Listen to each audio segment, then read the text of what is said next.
अगर कल तुम यूनिवर्सिटी के अंदर दिख गया तो परसों का कुछ सीरियल नहीं देख पाए कि जो सबसे ज्यादा मुकदमे लगाए गए हैं वो आपके ऊपर लगाए गए हैं। जब मैंने 12th पास करी, मैं एडमिशन करवाने के लिए कॉलेज में गया। आज हर कोई छात्र नेता बनना चाहता है, ना इस चीज की सरकार को कोई सैलरी देती। अब बिना किसी स्वार्थ के इतना संघर्ष कर रहे हो तो टीचर लोग क्या करते हैं, उनकी आवाज दबा के उनको धमका और देते हैं कि ज्यादा जरूरत है, चुपचाप पढ़ाई पे ध्यान दे रहे। जो विश्वविद्यालय है उसके अंदर राजनीति जाति के आधार पर छात्र नेता इलेक्शन बंद कर दिया गया है। आपको क्या लगता है कब तक शुरू होगा?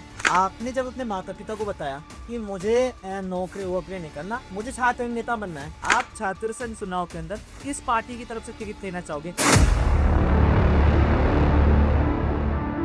जय हिंद, जय भारत, जय श्री राम। मेरा नाम नैतिक स्वामी है और आज जिसका हम पॉडकास्ट ले, इनका नाम राजस्थान यूनिवर्सिटी में भी बहुत ट्रेंड पे आ रहा है। जी हाँ, मैं बात कर रहा हूँ मधुसूदन भैया की। कैसे हो भैया? वैसे पहले जय श्री राम, राधे राधे। जय श्री राम। बस बैग अपना परिचय दीजिए। नमस्कार, मेरा नाम मधुसूदन शर्मा है। मैं पूर्व में मुरारका कॉलेज से छात्र संघ अध्यक्ष रहा हूँ और अभी राजस्थान विश्वविद्यालय में छात्रों की सेवा कर रहा हूँ और संघर्ष कर रहा हूँ उनके हितों के लिए। और मेरा छात्र राजनीति में आना इसीलिए हुआ क्योंकि जब मैंने 12th पास करी, मैं एडमिशन करवाने के लिए कॉलेज में गया तो मेरे को पर्सनली जिन समस्याओं का सामना करना पड़ा, मैं नहीं चाहता था कि मेरे भाई आने वाले जो भी छोटे भाई हैं उनको इन समस्याओं का सामना करना पड़े। इसलिए मैंने विचार बनाया कि मैं छात्र राजनीति में आकर छात्रों के लिए कुछ अच्छा करता हूँ और जिसके लिए मैंने छात्र संघ का चुनाव लड़ा और मैंने छात्रों की सेवा करी। उसके बदले में छात्रों ने मेरे को बहुत अच्छे मतों से छात्र संघ चुनाव जिताया ऐतिहासिक रूप से, तो उसके लिए मैं उनका बहुत आभारी हूँ और आगे भी छात्रों की सेवा के लिए मैं भी निरंतर प्रयास कर रहा हूँ। तो देखो, बिना समय बर्बाद किए अपन भी ऐसे डायरेक्ट सवाल की ओर बैठते हैं। और ये जो सवाल है भैया, ये मेरे नहीं है। हम राजस्थान यूनिवर्सिटी करने गए थे और कुछ छात्र और छात्रिकाओं से पूछे थे कि आप किसको देखना चाहते हो छात्र नेता के अंदर, तो बहुत लोगों ने आपका नाम दिया था और ये उनके क्वेश्चन है, मेरे क्वेश्चन नहीं। सबसे जो पहला क्वेश्चन है, आज हर कोई छात्र नेता बनना चाहता है, ना इस चीज की सरकार आपको कोई सैलरी देती। और कभी कभार आपको किसी छात्र को न्याय दिलाने के लिए कभी कभार जेल की हवा भी खाने पर टूट सकती है। तो अब बिना किसी स्वार्थ के इतना संघर्ष करो, क्योंकि आज की तारीख में तो इतना कोई नहीं करता। क्यों? देखो, ऐसा है कि छात्रों की सेवा करना भी एक धर्म है। हम इसे अपना धर्म समझते हैं और हम कहीं ना कहीं हमारा कर्तव्य निभा रहे हैं, क्योंकि कहीं ना कहीं आज मैं जिस ऊंचाइयों पर हूँ, इन छात्रों ने मेरे को नवलगढ़ में छात्र संघ अध्यक्ष बनाया, अच्छे मार्जिन से जीता कर यहाँ भेजा है। तो कहीं ना कहीं योगदान समस्त छात्रों का है, इसलिए हमारा कर्तव्य बढ़ता है कि हम उनकी सेवा करें और हम हमारा फर्ज निभा रहे। राजस्थान यूनिवर्सिटी के अंदर बहुत दूर दूर से बच्चे पढ़ने आते हैं, देखोगे आप, बहुत दूर दूर से। तो उन बच्चों को कुछ भी समस्या होती है, जब जाके वो किसी टीचर या अध्यापक को बताता है, तो टीचर लोग क्या करते हैं, उनकी आवाज़ दबा के उनको धमका और देते हैं कि ज़्यादा जरूरत है, चुपचाप पढ़ाई पे ध्यान दे रहे। आपको नहीं लग रहा कि शिक्षा का स्तर ये रेट गिरता जा रहा है राजस्थान यूनिवर्सिटी में? चीज़ जरूर गिर रहा है और ये सबको पता है। आंकड़े हैं इस चीज़ के कि शिक्षा का स्तर यहाँ गिर रहा है। नहीं, आप देख सकते हो कि पहले राजस्थान विश्वविद्यालय के अंदर पढ़ने के लिए राजस्थान के बाहर के स्टूडेंट आया करते थे और अब स्थिति ये है कि राजस्थान के स्टूडेंट बाहर जाते हैं। राजस्थान का सबसे बड़ा विश्वविद्यालय होने के बावजूद भी यहाँ के छात्र बाहर पढ़ने के लिए जाते हैं, क्योंकि कारण ये है कि करोड़ों का बजट होने के बाद भी ज़मीनी स्तर के कोई काम नहीं होता। आप देख सकते हो NEP के तहत डिजिटल क्लासरूम, डिजिटल बोर्ड और बैठने की अच्छी सुविधा के बढ़िया क्लासरूम की व्यवस्था होनी चाहिए थी, पर यहाँ की स्थिति है, यहाँ पंखे टाइम पे चलते नहीं है, छत गिर जाती है। आपने देखा होगा 2 दिन पहले सेंट्रल लाइब्रेरी की छत गिर गई, वहाँ एक छात्र बार बार बच गया दुर्घटना से। तो स्तर बहुत ख़राब है। इसके लिए मैं मजबूती से लड़ाई लड़ूंगा और इसका पूरा प्लान तैयार है, जिसके लिए मैं माननीय मुख्यमंत्री जी से मिलूंगा, राज्यपाल महोदय से मिलूंगा और इसके लिए मजबूती से लड़ाई लड़ी जाएगी। यह मेरे सुनने में आया जो विश्वविद्यालय है उसके अंदर राजनीति जाति के आधार पर होती है। देखो, मेरे को ऐसा लगता नहीं है। मेरे हिसाब से छात्र की जाति छात्र होती है और शिक्षा उसका धर्म होता है। आज तक मैंने मेरे राजनीति के करियर के अंदर मैंने कभी ऐसा फील नहीं किया कि कहीं ना कहीं जाति आधारित राजनीति हो। मेरे खूब भाई कॉलेजों के अंदर ऐसे हैं जो मेरी मदद करते हैं, बहुत मदद की है और हर समाज से लोग मेरे साथ हैं। तो मेरे को ऐसा नहीं लगता। हमें तो ये भी नहीं पता, हम एक दूसरे से ये भी नहीं पूछते कि कौन किस जाति का है। रिश्ते अच्छे होने चाहिए। जाति इंसान की जाति इंसान ही होती है, मनुष्य की जाति इंसान होती है, इससे बड़ी कोई जाति नहीं होती। तो मधुसूदन की अभी आपको जैसे कि पता है कि छात्र नेता इलेक्शन बंद कर दिया गया है, आपको क्या लगता है कब तक शुरू होगा? देखो, छात्र संघ के इलेक्शन के लिए हम निरंतर 3 सालों से लड़ाई लड़ रहे हैं और इस बार और भी मजबूती से हम लड़ाई लड़ेंगे। अब छात्र संघ चुनाव को पुरस्कार कर रहे हैं। आपको नहीं लगता मधुसूदन जी जो इस यूनिवर्सिटी से छात्र नेता बन के गए हैं वो कभी आके विरोध, क्योंकि शुरू तो कभी इलेक्शन बंद हुए 3 साल होने को आए, देखो कोई छात्र आपके खड़ा हो, हम कर रहे हैं और कोई नहीं आया जो छात्र नेता बनते चले उसे वो बन गए। उन्होंने कहीं ना कहीं किया है कि जैसे हमारे बहुत से सीनियर बड़े भाई हैं, उन्होंने विधानसभा में जो एमएलए बन गए हैं, उन्होंने विधानसभा में आवाज़ उठाई है। सड़क पर लड़ाई लड़ने का काम हम कर रहे हैं, हमारे साथी छात्र नेता कर रहे हैं और आगे भी इसे मजबूती से करेंगे। आपको जो लगता है कब तक शुरू हो सकता है ये बात? आप क्या ये सब आम ही जानता है कब तक हुए। अच्छा ये बात देख, एक बात बताओ, आपने जब अपने माता पिता को बताया कि मुझे नौकरी वोकरी नहीं करना, मुझे छात्र नेता बनना है, आपको पता अपने मारवाड़ी फैमिली के अंदर नहीं होता कि बेटा तुझे ज़्यादा कुछ नहीं करना, बचपन से मन में डाल देता कि भाई तू नौकरी पे ध्यान दे। आप इन सब चीज़ों को हटा के अपने माता पिता को कैसे कन्विंस करे कि भाई मुझे बनना है, कुछ छात्र नेता ही बनना है? कैसे?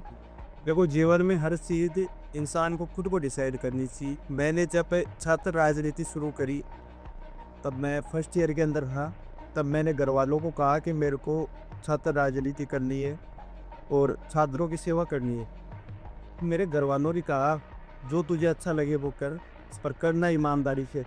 तो मैंने वो ईमानदारी से शुरू करी। आज मेरे को 6 साल हो गए छात्रों की सेवा करते हुए और मेरे घर वाले बहुत खुश हैं। मेरे पापा जी बहुत सपोर्ट करते हैं मेरे को, हर कड़ी पर उन्होंने मेरा साथ दिया है। तो ऐसी कोई समस्या नहीं आती। देखो, जो चीज़ अच्छा लगता है मन को, अक्सर इंसान को वही करना चाहिए। नौकरी, चलो किसी को नौकरी लगना अच्छा लगता है, किसी को बिजनेस अच्छा लगता है, किसी को नेतागिरी अच्छी लगती है, सबकी अपनी अपनी चॉइस है। मेरे को छात्र राजनीति पसंद है। मैं चाहता हूँ कि मैं किस तरह से छात्रों की सेवा कर सकता हूँ, उसके लिए मैं तैयार हूँ। ऐसी बात। मधुसूदन जी, आप छात्र संघ चुनाव के अंदर किस पार्टी की तरफ से टिकट लेना चाहोगे, एबीवीपी या एनएसयूआई की तरफ से? तो देखो, मैं ये बताना चाहता हूँ कि मेरे लिए टिकट राजस्थान विश्वविद्यालय छात्र संघ की है बस। और मेरे को नहीं लगता कि छात्रों की सेवा करने के लिए अभी मेरे को किसी पार्टी की आवश्यकता है। यही सुनने में आता है इंसान से कि जो सबसे ज़्यादा मुकदमे लगाए गए हैं वो आपके ऊपर लगाए गए हैं। ऐसी क्या पीड़ा है प्रशासन को जो आपके पीछे ही लगे पड़े हैं? देखो, ऐसा है, मेरे को राजस्थान विश्वविद्यालय में जहाँ जहाँ छात्रों की समस्या दिखती है, उनकी पीड़ा दिखती है, मैं उनके लिए लड़ाई लड़ता हूँ मजबूती से। प्रशासन को विरोध दर्ज करवाता हूँ। वो उनका कारण है, वो नहीं चाहते कि मैं छात्रों के लिए आवाज़ उठाऊँ, किसी छात्र पीड़ा में उसकी पीड़ा दूर करने की कोशिश करूँ। मेरी आवाज़ को दबाने के लिए मेरे पे बार बार मुकदमे लगाए जाते हैं, पर मैं बताना चाहता हूँ मैं इन मुकदमों से डरने वाला नहीं हूँ। 1 लगे या 10 लगे, मैं छात्रों की लड़ाई ऐसे ही लड़ता रहूँगा मजबूती के साथ। आपने अभी ताले भी लगा दिए थे हाल ही में, वो क्या सीन? अच्छा इवेंट तो भी आपने ताले लगाए रखे थे, ऐसा क्या? देखो, सीन है, जब प्रशासन सुनता नहीं है तो हमारा काम है हमारा विरोध दर्ज करवाना।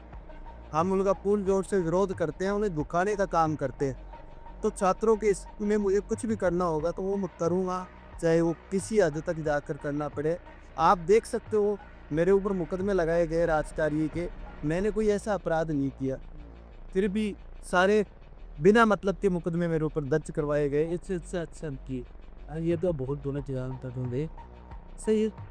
मधुसूदन जी, कभी आपको ऐसे धमकी मिली हो कि चाहे कहना कभी आप ऐसे धमकी मिली हो ये तू जाने ही बोल रहा है, अगर तूने अब उस लड़के या कुछ छात्र छात्रिका का साथ दिया नया गिलाने के अंदर तो तुझे कहीं में से किसी उठा ले जाएगा, कभी ऐसा? कौन देगा मुझे तुम? आपको कभी से डर लगा? इसी से डर नहीं लगता। कभी नहीं? नहीं। सपोज मानो आप आधी रात को कहीं जा रहे हो अपने गाड़ी के अंदर और आपके साथ वाला आदमी अगर कल तुम यूनिवर्सिटी के अंदर दिख गया, कुछ परसों का कुछ सीरियल ने देखा है, ऐसे कभी भी धमकी भी आपको? देखो, ऐसी धमकी कोई दे भी नहीं सकता, ना धमकी लेने वाले हैं, ठीक है ना। और दूसरी बात ये कि धमकी हमें कोई क्यों देगा? हमने किसका बुरा किया है? हम तो छात्र हितों के लिए लड़ते हैं। प्रशासन चाहता है कि हम छात्रों की आवाज़ नहीं उठाए, इसलिए हमें दबाने के लिए हमारे ऊपर बार बार मुकदमे दर्ज कराए जाते हैं, हमें गिरफ्तार करवाया जाता है। लेकिन उन गिरफ्तारियों से डरने वाला मैं वो नहीं। कभी आपको जेल के अंदर बंद करके टॉर्चर किया गया हो कि कल से अगर तू ज़्यादा बोला किसी छात्र के लिए तो तुझे हमेशा हमेशा के लिए जेल के अंदर बंद कर देंगे? देखो, कौन कहलाती है? मेरे पिछली बार जब मुकदमा लगा, जब मैं लाइब्रेरी के लिए लड़ाई लड़ रहा था, जब मैं छात्र संघ चुनावों के लिए लड़ाई लड़ रहा था, जब मैं छात्र आवासों में आने वाली समस्याओं के लिए लड़ाई लड़ रहा था, उस टाइम विश्वविद्यालय प्रशासन ने मेरे ऊपर मुकदमा दर्ज करवाया, फिर मुझे गिरफ्तार करवाया गया, मुझे 6 दिन जेल के अंदर रखा गया, जिला जेल के अंदर। और कहीं ना कहीं मुझे दबाने की कोशिश करी गई, पर लेकिन मैं 3 दिन नहीं, अगर मेरे को 3 साल के रखे छात्र हितों के लिए मैं जेल जाने के लिए तैयार हूँ। कोई दिक्कत नहीं, भगवान तरसर का घर लाया दे रहा, उन्होंने जन्म लिया है वहाँ पे, कोई दिक्कत नहीं है। तो यार एक बात बताओ कि आप जैसा कि देख के जब आप जेल है तो आप जेल से लौट के आए तो आपकी माँ का पिता ने आपको भी डांट लगाई? यार जेल है बहुत बड़ी बात होगी तो मिडिल क्लास पे ऐसा देखो, जो समझता है उसके लिए प्राउड की बात है कि कहीं ना कहीं हमारा बेटा छात्रों के लिए संघर्ष कर रहा है। उन गरीब परिवारों से, किसानों के बच्चे जो यहाँ इतनी दूर आकर पढ़ने के लिए आते हैं और यहाँ उनको पढ़ने के लिए भी संघर्ष करना पड़ रहा है, उसके लिए कहीं ना कहीं अपना बेटा संघर्ष करना है तो ये उनके लिए गर्व की बात है। उन्होंने कभी मेरे को ये नहीं कहा कि बेटा तू गलत कर रहा है, उन्होंने ये कहा बहुत अच्छा किया बेटा, अच्छी बात है, तू छात्रों की लड़ाई लड़ रहा है, तो उनके लिए अच्छा मोमेंट। हाँ, मैं आपको आपकी एक वीडियो दिखाना चाहूँगा, पहले आपको दिखा देता हूँ मैं। ये देख एक्स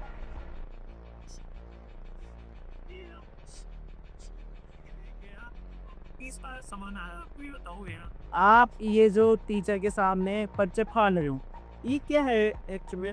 भाई टीचर नहीं है, पहली बात तो ये है, एग्जाम कंट्रोलर था आप। अच्छा, पर्चा इसलिए फाड़ा क्योंकि छात्रों की कुछ समस्याएं आ गई थी। वो जब भी महाविद्यालय गए तो वहाँ के प्राचार्य ने, वहाँ के प्रशासन की गलती होने के कारण ही उन्होंने कहा कि आप जाके एग्जाम कंट्रोलर को एप्लीकेशन दे दो। अगर प्रशासन की गलती हो तो छात्र एप्लीकेशन क्यों देगा? इसलिए मैंने एप्लीकेशन को फाड़ा कि एप्लीकेशन नहीं देंगे हम, आपके समझ में आया तो करो, नहीं करोगे तो हमें करवाना आता है। तो जैसा कि भी आपको पता है अभी छात्र संघ चुनाव बंद कर दी गई है यूनिवर्सिटी के में, तो आपको क्या लगता है इसके अंदर किसी पॉलिटिशियन बड़ी सावत हाथ है उसके पीछे बंद करा लेगा? देखो, मैं बताना चाहता हूँ कि कहीं ना कहीं सरकार के अंदर बैठे हुए बड़े बड़े नुमाइंदे, बड़े बड़े नेता, वो नहीं चाहते कि युवा नेता आ गया है और देश का भविष्य बदले। कहीं ना कहीं वो अपने बेटों को, अपने परिवार के लोगों को नेता बनाना चाहते हैं, जिसके चक्कर में वो नहीं चाहते कि छात्र की बात। ये तो बहुत ही इसके किसी आपको जिसका आत्महत्या पर्सनली की। हाँ देखो, पर्सनली वही बात, सारे एक ही बात है, हर सरकार में होते हैं। अपने किसी का नाम तो नहीं ले सकता, पर अधिकतर लोगों की यही सोच है कि छात्र संघ के माध्यम से नया नेता ना आए जो युवाओं की और लोगों की आवाज़ उठा सके। यार देखो, ये मेरे पर्सनली बड़े भाई के साथ हुआ है ना, पूर्ण चौबा राजस्थान यूनिवर्सिटी के अंदर 500-600 रुपए के लिए बच्चों को बैककर मौके कर दिए गए। तो ये बात सत्य है। जैसा कि मैं आपको बता रहा हूँ, 10वीं क्लास का बालक है, उसकी 10वीं के अंदर 53% बनी, 11वीं के अंदर 85% बनी और 12वीं के अंदर बहुत अच्छे नंबरों से वो पास हुआ। ऐसी क्या चीज़ है जो फर्स्ट सेमेस्टर ही क्लियर नहीं कर पा रहा अब राजस्थान यूनिवर्सिटी में? ये मेरे भाई के साथ हुआ। देखो, ऐसा है कि जिस स्टूडेंट के 12th में 90+ परसेंटेज है, 90+ परसेंटेज है, वो स्टूडेंटों के बेक रह रही है, उनके 00 आ रहे हैं। कहीं ना कहीं इसके अंदर विश्वविद्यालय प्रशासन की नाकामी है। वो कहीं ना कहीं एक रिवेल के नाम पर मोटा पैसा छात्रों से हड़पना चाहते हैं, अच्छा, और छात्रों का भविष्य खराब करना चाहते हैं। तो अब तो ये ऐसे करता रहेगा नहीं, इसका कुछ सुधार हो सकता है? नहीं, इसके लिए हमने मजबूती से लड़ाई लड़ी है, आगे भी मजबूती से लड़ाई लड़ेंगे।